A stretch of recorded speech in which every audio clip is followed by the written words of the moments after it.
దేవునికి స్తోత్రం. మీ అందరికీ నా వందనాలు. ఉదయకాలం ముందు దేవుడు మరొక దినాన్ని దేవుడు మనకు అనుగ్రహించినాడు. అందును బట్టి దేవునికి స్తోత్రం. మీ అందరికీ నా హృదయపూర్వక వందనాలు తెలియజేస్తున్నాను.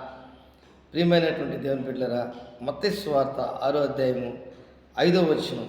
మరియు మీరు ప్రార్థన చేయనప్పుడు వేషధారుల వలె ఉండవద్దు, మనుషులకు కనపడవలని సమాజ మందిరములోను వీధుల మూలలోను నిలిచి ప్రార్థన చేయుట వారికి ఇష్టం. వారు తమ ఫలము పొంది ఉన్నారని నిశ్చయముగా మీతో చెప్పుచున్నాను. నీవు ప్రార్థన చేయనప్పుడు నీ గదిలోనికి వెళ్ళి తలుపు వేసి రహస్యమందున్న నీ తండ్రికి ప్రార్థన చేయి. అప్పుడు రహస్యమందు చూచి నీ తండ్రి నీకు ప్రతిఫలం ఇచ్చును. ప్రియమైనటువంటి దేవుని బిడ్డలారా, ఈరోజు చాలామంది జీవితాల్లో ప్రార్థన అనేది చాలా ముఖ్యం. చాలామంది జీవితాల్లో ప్రార్థన చేయరు. వేరొకరి దగ్గర ప్రార్థన చేయించుకుంటారు, లేక ఒక పాస్టర్ దగ్గర, లేకపోతే ఒక బ్రదర్ దగ్గర, ఒక పాస్టర్ దగ్గర ప్రార్థన చేయించుకోవడం చాలా మంచిది. కానీ దానికంటే మంచిది ప్రార్థన జీవితం కలిగి ఉండడం, ప్రేయర్ఫుల్నెస్. ఎవరైతే ప్రేయర్ఫుల్నెస్ కలిగి ఉంటారో వారి జీవితంలో దేవుడు వారిని చూస్తాడు. దేవుని వెతుకు వారు కలరేమని ఆకాశం నుంచి నరులను దేవుడు పరిశీలించి చూచెను అని బైబిల్లో ఉంది. అంటే దేవుని యొక్క ఆ పరిశుద్ధమైనటువంటి పరిస్థితి అది. దేవుని వెతికే గుణం. మొదట నా రాజ్యం నా నీతిని వెతుకుడి, అప్పుడు మీకు అవన్నీ అనుగ్రహించబడును అని కూడా బైబిల్లో ఉంది. అంటే మనం వెతికే ఆ గుణము మనకు ఉన్నప్పుడు ఖచ్చితంగా దేవుడు మన ప్రార్థనకు జవాబు దయచేస్తాడు. అందుకే రహస్యమందు నిన్ను చూస్తున్నటువంటి రహస్యమందున్న నీ తండ్రికి ప్రార్థన చేయి. అప్పుడు రహస్యమందు చూచి నీ తండ్రి నీకు ప్రతిఫలం ఇచ్చు. నిన్ను ఎవరు గమనిస్తున్నారంటే ముఖ్యంగా నీ భర్త కాదు, నీ భార్య కాదు, నీ బిడ్డలు కాదు, మీ తండ్రి కాదు, మీ తల్లిదండ్రులు కాదు, అన్నదమ్ములు కాదు, అక్కజల్లులు కాదు, ఫ్రెండ్స్ కాదు, నీ శ్రేయోభిలాషి కోరేవారు కాదు. నిన్ను వెతికే దేవుడు నిన్ను చూస్తూ ఉన్నాడు.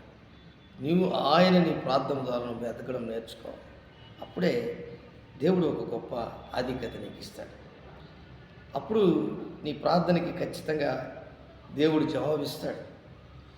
నీ ప్రార్థనలో ఉన్నటువంటి గొప్ప రహస్యం ఏంటంటే క్రమబద్ధకమైనటువంటి ప్రార్థన.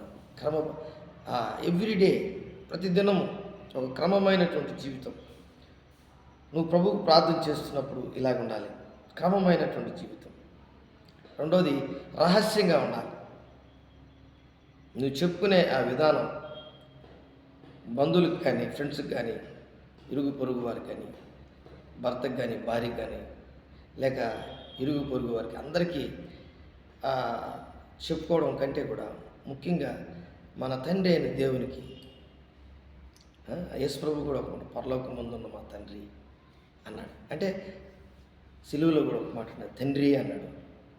అంటే ఇలాగా మనం ఆ దేవునికి మనం ప్రార్థన చేసేటప్పుడు ఒక నీ జీవితాన్ని పరిశుద్ధపరచుకోవడం, శాంటిఫికేషన్, పరిశుద్ధపరచుకోవడం ఎలా అంటే ప్రార్థన ద్వారానే. కాబట్టి మనము రహస్యమందు చూస్తున్నటువంటి ఆ తండ్రికి రహస్యంగా నువ్వు చెప్పుకోవడం, మరియు క్రమబద్ధకమైనటువంటి ఆ ప్రార్థన నీ జీవితంలో ఉండాలి. అప్పుడు నీలో ఉన్నటువంటి ఆందోళన, భయము, డిప్రెషన్, ఇంకా రకరకాల భయంకరమైనటువంటి పరిస్థితులు ఉంటాయి. అవన్నీ కూడా తొలగిపోతే ప్రార్థన ద్వారా నీకు దేవుడు జవాబిస్తాడు.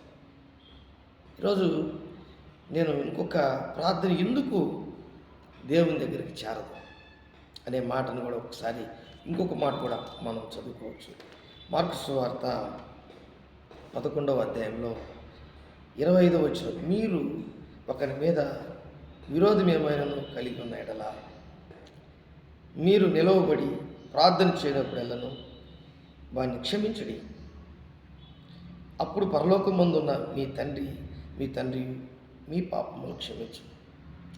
అంటే పరలోక ప్రార్థనలో కూడా చెప్పాడు, మా రుణస్తులను క్షమించమన్నాడు.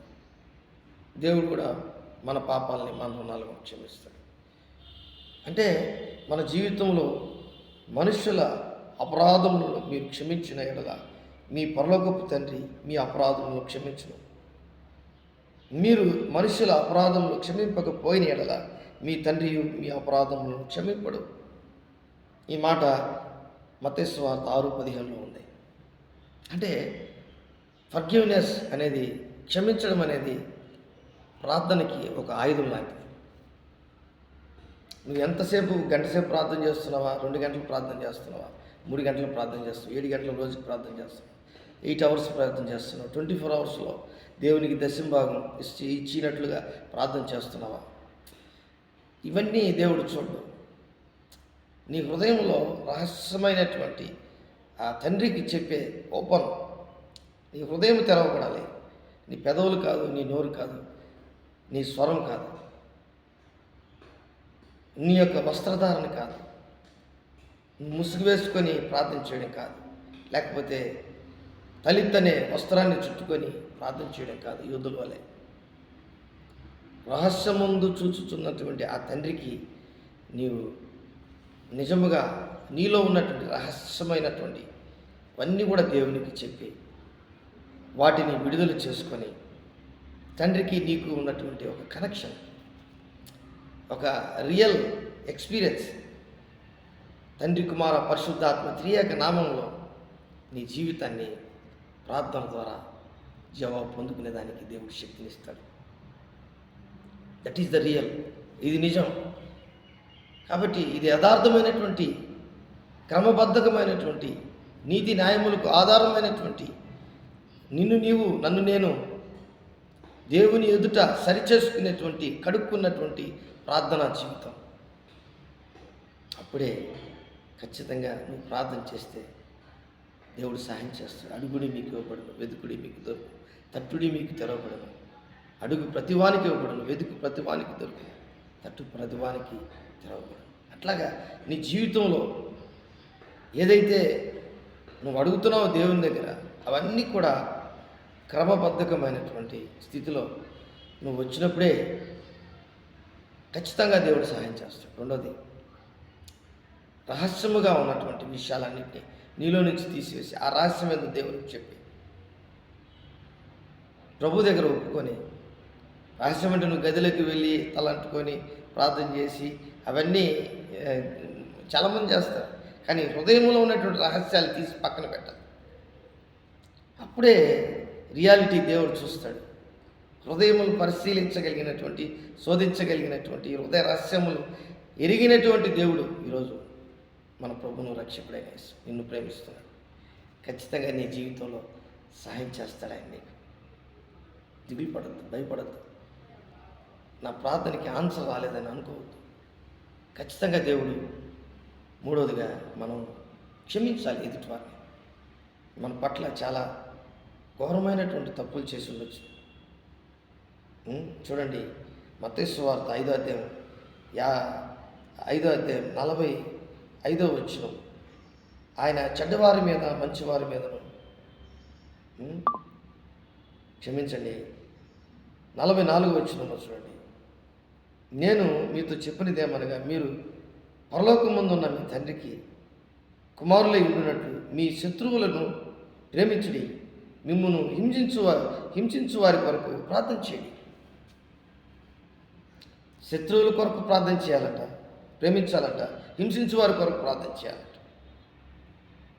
ఇది ఎంత గొప్ప విషయం. 44వ వచనంలో ఈ మాట చెప్పకూడదు.